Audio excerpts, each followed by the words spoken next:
정통신학으로 신앙을 바르게 안내하는 신학개론 대강좌 시즌 4 오늘 시작하겠습니다. 오늘부터는 75강인데요. 제3천년기 신학을 향해서라는 제목으로 해서 제2차 바티칸 공의회에 대한 내용들을 말씀드리겠습니다. 이 책의 173쪽입니다. 제2차 바티칸 공의회와 그 정신은 무엇일까요? 기본적으로는 아조르나멘토라고 하는 이 이태리 말의 모토가 들어가 있지만 아조르나멘토는 세상을 향해서 교회가 나간다. 그걸 이제 현대화 또는 적응화라고 얘기할 수 있는데 그 전제가 되는 것은 자기 쇄신입니다. 세상을 향해서 나가기 위해서 자기가 쇄신돼야 되지 않겠나 하는 것이죠. 하느님께서 세상을 향해서 오신 것처럼 우리 교회도 세상을 향해 나가자는 그러한 정신이 2차 바티칸 공의회거든요. 그런 점에서 저는 2차 바티칸 공의회가 1962년부터 1965년 벌써 폐막된 지가 얼마나 됐습니까?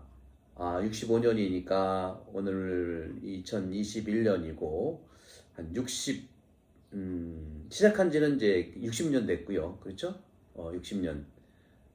그리고 마쳤던 것이 이제 56년 정도 이렇게 됐죠.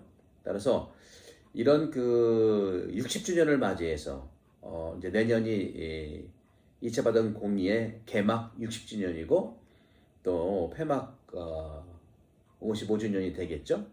맞이해서 공의회 문헌을 깊고도 넓은 바다에 배에 가득 찰 물고기를 낚아 올리는 그러한 심정으로 2차 바티칸 공의회의 맛, 정신, 그것을 여러분께 나눠드리고 싶습니다. 그렇다면 한마디로 2차 바티칸 공의회 정신은 뭐냐? 어떤 것이냐? 하고 물으신다면 두말할 나위 없이 두 가지입니다. 말씀드렸던 자기 쇄신과 그리고 세상의 적응이라는 동전의 양면이죠. 자기 쇄신을 통해서 세상에 적응해 나가야 되고 또 세상에 나가기 위해서 내가 준비해야 되는 자기 쇄신이 있는 것이죠. 그런 점에서 이러한 쇄신과 세상의 적응이라고 하는 것은 이미 교회가 그 이전에 스스로의 그러한 차원에서 변화하고자 하는 교회가 먼저 변하고 스스로 변화하고 그리고 세상에 변화를 외쳐야 되지 않겠는가. 하지만 그 이전 교회는 스스로 우리의 변화를 외치는 것보다는 세상의 변화를 외치곤 하셨어요. 그렇기 때문에 2차 바티칸 공의회가 말하는 변화라고 하는 것은 나 자신으로부터 출발해라 하는 것이죠. 그러니까 우리 영화에서 그런 게 있잖아요. 어떤 영화에서 자꾸 충고하고 또 지적하고 하니까 뭐라고 이영애가 그랬나요? 올드보이인가? 어디서 너나 잘하세요 그랬잖아요. 그런 점에서 우리 2차 바티칸 공의회가 말하는 변화라고 하는 것은 뭡니까?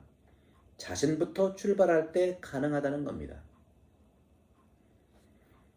그런 점에서 이러한 통찰이 2차 바티칸 공의회가 말하는 변화라고 하는 이 통찰, 자신부터 출발하자. 이것이 바로 성령 안에서의 복음적 통찰이라는 것을 말씀드리고 싶어요. 성령을 받은 사람들은 스스로 성찰하게 되고 통찰하게 되고 회개하게 되어 있죠. 이렇듯 2차 바티칸 공의회는요. 교회 혁신을 두고 모든 노력을 기울인 사건인데 바로 이것을 위해서 먼저 변화한 교회 공동체가 세상을 향해 활짝 연다는 것이죠. 이런 기초 위에 교회의 완전하고 투명한 양심과 구조가 건설될 수 있다는 고백이 2차 바티칸 공의회입니다.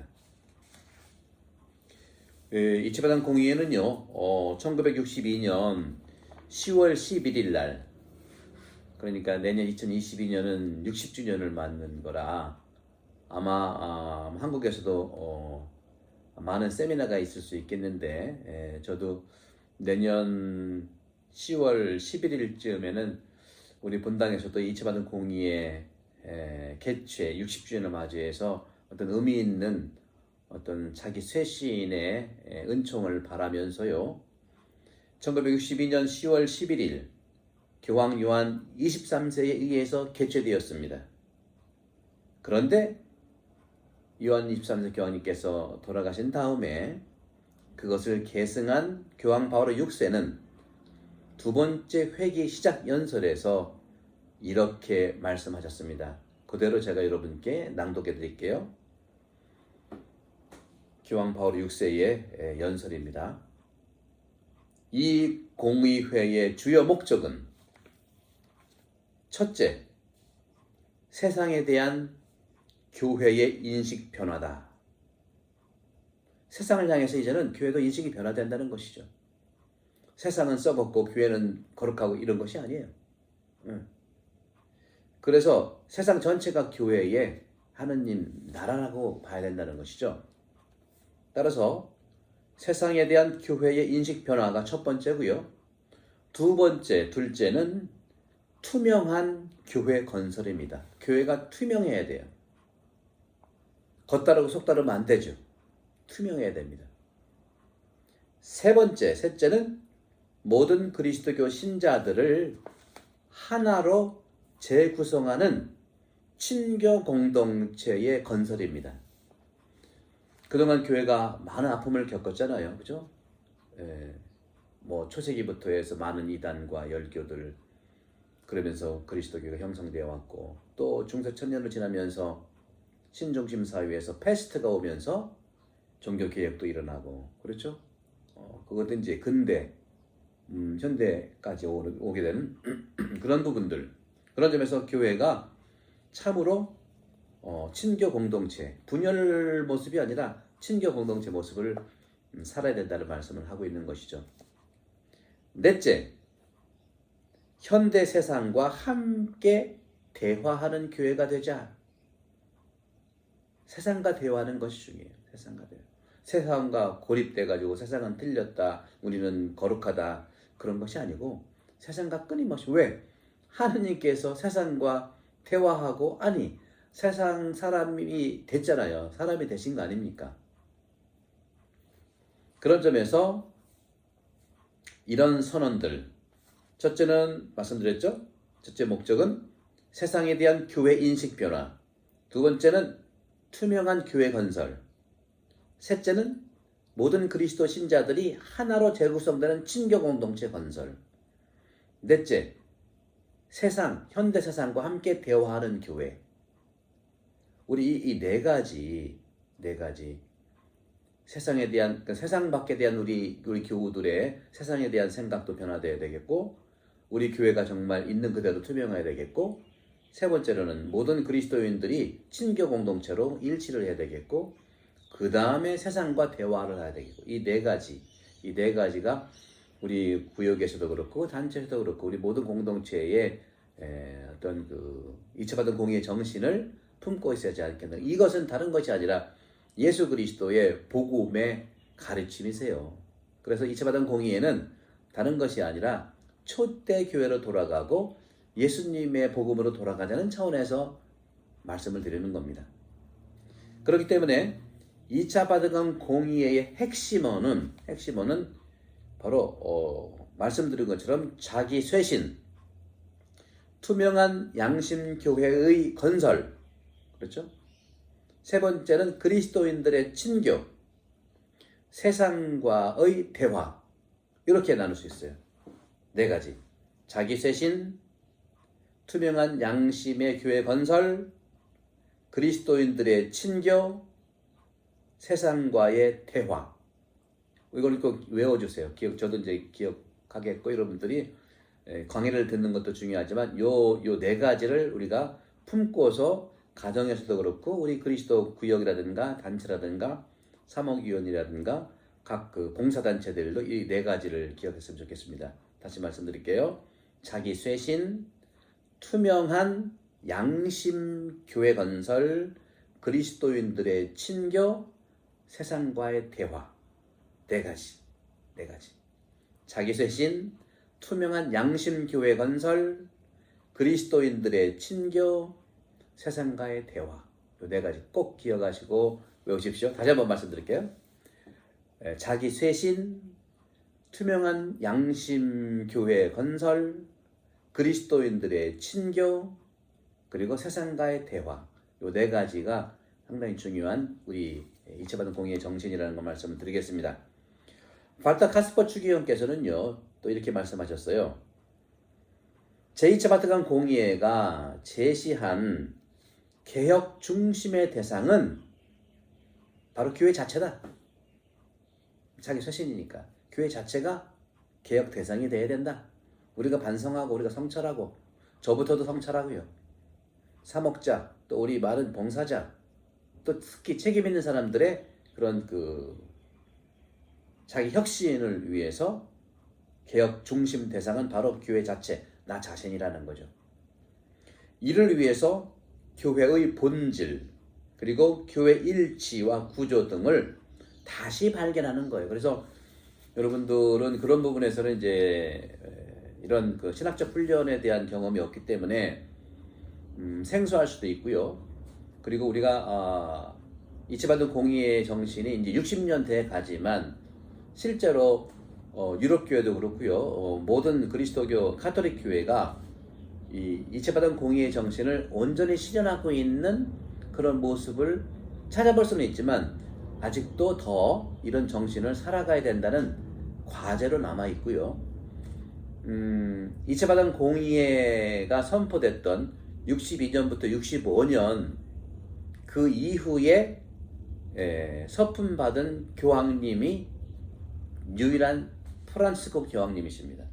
그전 교황님은 그걸 구별한다는 것이 아니라, 차별한다는 것이 아니라 바로 이체받은 공의회 이전에 양성을 받은 분들이에요. 사제 양성도 받았고 그렇습니다.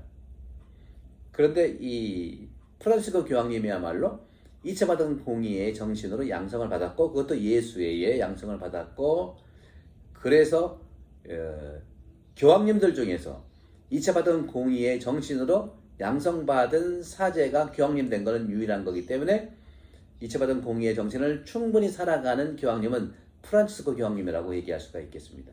본인도 그런 걸 말씀하세요. 그렇기 때문에 여러분들도 옛날 우리 신앙의 방식들, 이런 것들을 존중은 하되 이체받은 공의의 그 정신에 따라서 우리가 살아가기를 저도 이제 말씀드려요. 다시 말하면 자기 쇄신, 그리고 양심적인 교회 공동체 건설, 투명한 양심적 교회 공동체 건설, 그리고 모든 그리스도인들의 친교, 미움과 분열과 그런 건 진짜 친교. 그리고 네 번째, 그런 걸 가지고 현대 세상과의 대화, 이렇게 얘기할 수 있겠죠. 그런 점에서 이를 위해서 개혁 중심 대상이 교회 자체인데, 이를 위해서 교회의 본질과 교회 일치와 교회 구조 등을 다시 발견해서 교회와 현대 사회 관계를 긴밀하게 해야 된다고 강조하신 분이 발터 카스퍼 추기경님이십니다. 2차 바티칸 공의회 이후에 사제품을 받은 최초의 교황 프란시스코 교황께서는 그분의 행보와 가르침을 통해서 2차 바티칸 공의회 정신을 실현한다고 말할 수 있어요. 그래서 우리 교황님이 인기가 대단히 많잖아요. 인기는 다른 게 아니라 예수님과 같은 그런 삶을 살기 때문에 그런 것이죠.